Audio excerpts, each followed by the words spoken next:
Welcome. In this session we will be discussing ICC, which is in conveyance condition.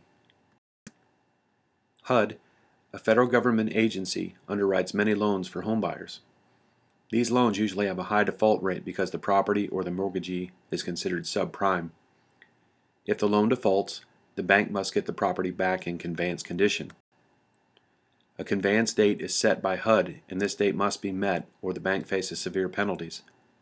When the bank successfully conveys the property back to HUD, they are reimbursed the monies that were agreed to when the loan was originated.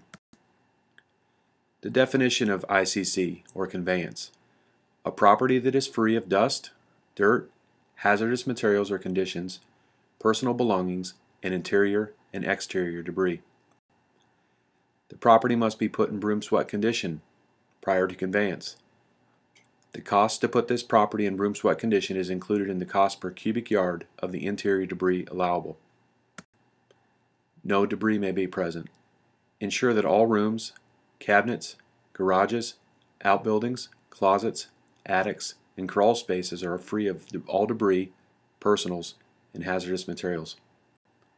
Floors, bathtubs, sinks, showers, countertops, etc., all flat surfaces must be free of dirt and debris.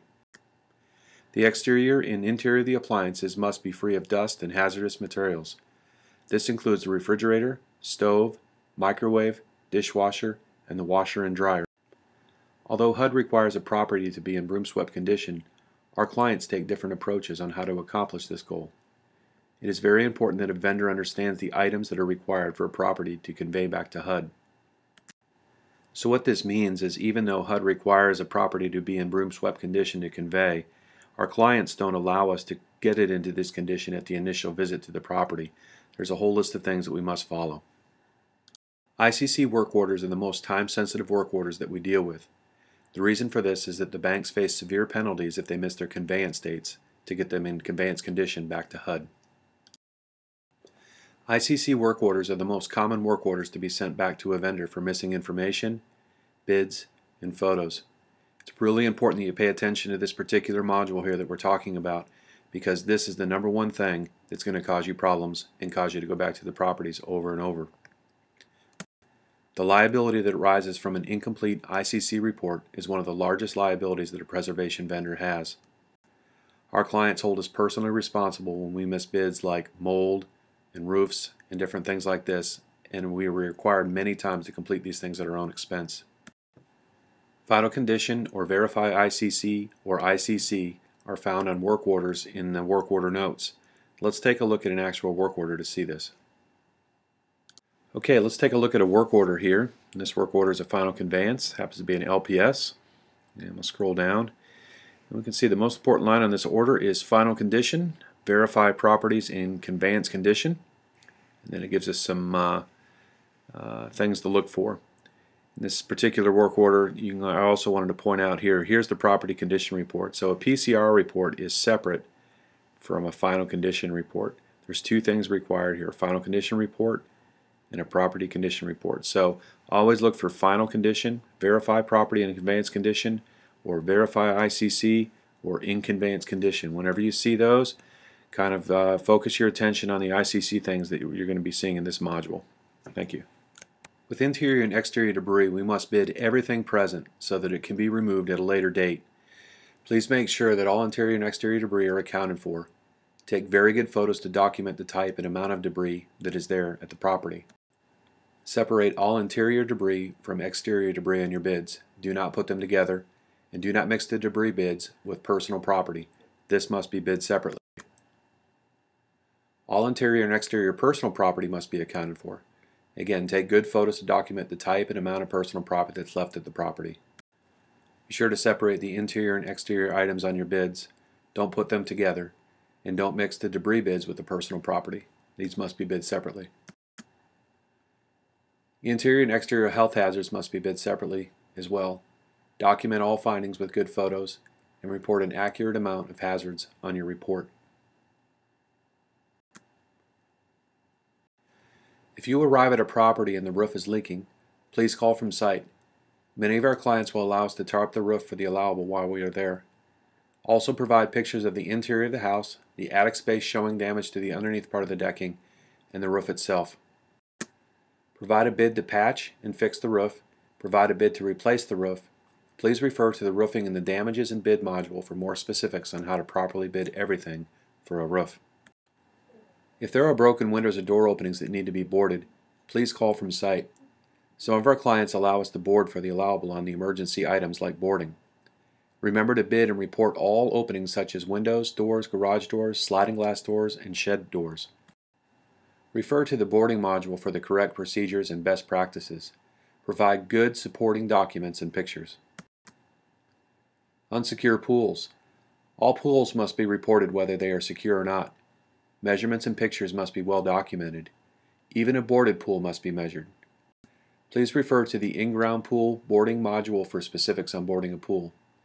According to HUD specs, a pool is considered secure if one of the following exists: a 6-foot minimum high fence that surrounds the pool and backyard and the gates can be padlocked, a screened-in enclosure completely surrounding the pool and the screen is intact and the screen doors can be padlocked, a HUD-approved boarding has been completed, or HUD-approved covering has been completed. Most of our clients require us to change all of the locks of the property. Some of our clients have a limit of how many locks can be changed. Some ask us to bid all lock work and do nothing at the initial visit.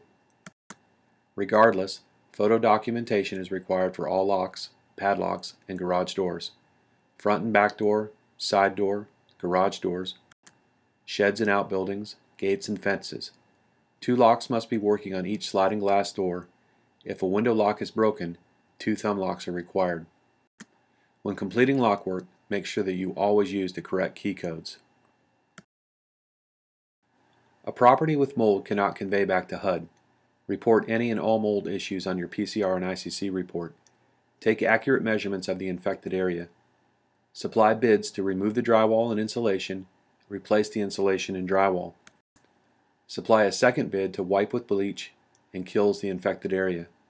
If you miss reporting mold, you will be responsible to cure the problem at your own expense.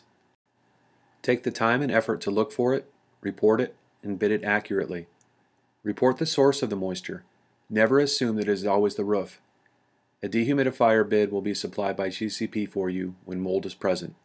And make sure that the discoloration is not dirt. Check and make sure it's mold. All uncapped wires need to be documented, photographed, and bid. If any outlets or switches are damaged or the covers are missing or damaged, they also need to be documented, photographed, and bid. A GCP best practice is to carry a few wire nuts in your pocket and put them on in situations where there's only a few missing. No one wants to return to a property to only complete a bid approval for a few wire nuts. Missing outlet covers and capping wires will cause you to return to the property at your own expense to finish the job properly. Vandalism is the exception. Trip hazards. Look for all trip hazards. Trip hazards are uneven concrete, holes in the ground, uneven interior flooring, pipes in the ground, missing transition strips between different types of flooring, and any other item that is a trip hazard. Document the hazard with photos and an explanation and provide a bid to cure. For a property to convey back to HUD, all of the handrails need to be present. Report, document, photograph, and bid any missing handrails. HUD specs for handrails are: a handrail is needed on any staircase. A handrail is needed on any deck or landing that has at least 3 steps plus the landing step. A handrail was required in all of the pictures on this page.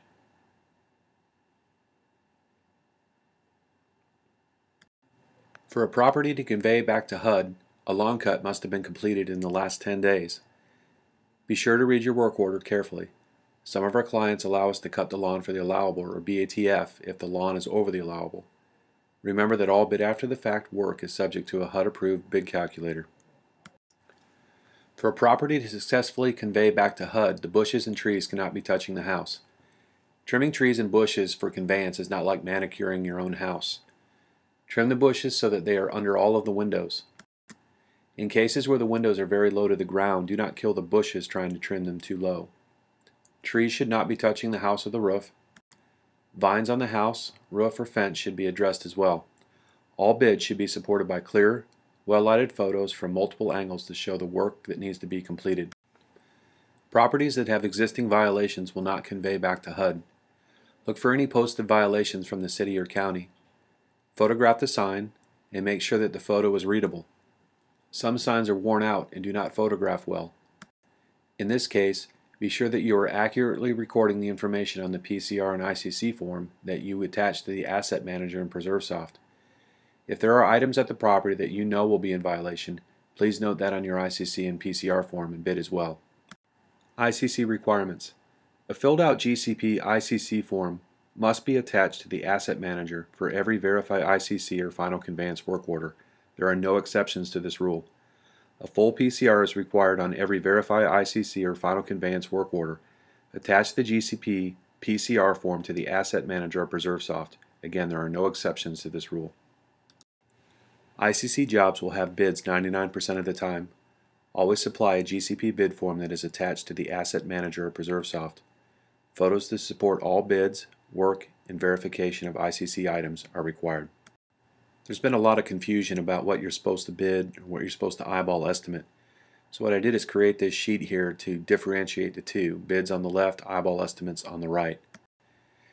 Bids are required for roofs, mold, debris, hazards, pool, personal property, broken windows or doors, lock work, lawn maintenance, bushes and trees, handrails, trip hazards, and violations, uncapped wires, damaged outlets and covers, and pest infestation. Bid to remove the pests. Eyeball estimates are sufficient when it comes to rotten siding, damaged drywall, missing cabinets, missing or damaged flooring, missing plumbing fixtures, missing light fixtures, missing appliances, painting, but you must bid graffiti, or any other cosmetic item. It is very important that you understand this sheet and what you are required to bid and the things that you can eyeball estimate. Please take some time to acquaint yourself with this. Please remember when supplying an eyeball estimate that all measurements and pictures are required as well. Just because it's an eyeball estimate doesn't mean that we don't have to supply this information as well. A separate set of photos are required for the PCR. This is a commonly missed item that will require you to return to the property for more photos. Make sure that you have a full set of ICC, PCR, bid, and work completed related photos before you leave the job site.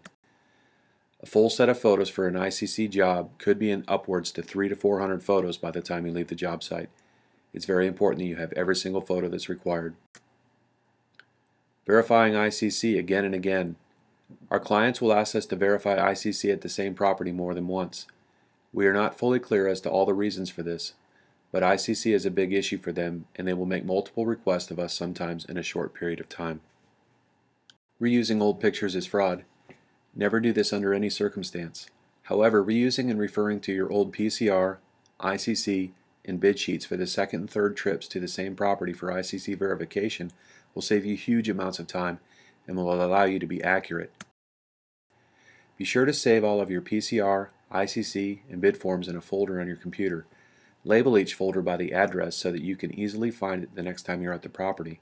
This helps you remember which bids you did last time and the amount that you bid. It also helps you remember what pictures you need to take during that trip to the property. Remember that not submitting the proper forms into the Asset Manager of PreserveSoft is not an option. We created a final conveyance checklist for you, along with a photo checklist which is on the reverse side of this, for you to bring in the field as a quick reference to make sure that you get everything one trip to the property. Please make sure that you have this. If you need one, please contact the GCP office and we will be happy to supply you a nice laminated sheet. I just want to take a moment here and talk about the Verify Final Conveyance form that's required by GCP. This is the ICC form. I go into a little bit more depth in this in the GCP forms module, but this is required and you have to attach it as an asset to PreserveSoft every time you complete an ICC job and every time you update an ICC job. But you need to take the time to fill this out. When you do and you fill it out correctly, you're really not going to miss anything that's at the property. So this is a really important form to get to know and fill out, and just be sure you know it and have it downloaded on your computer. It is impossible to clearly define each client's specs on a single presentation. All specs are on each work order, but it is true that these specs can be somewhat confusing. Never assume that work can be completed for the allowable. This is a tough thing to say, but some of our clients have allowables on the work order that if we complete, we take a risk in getting paid. So therefore, always call from site on an ICC work order. The risk for missing something is too much not to take the time to call. Thank you.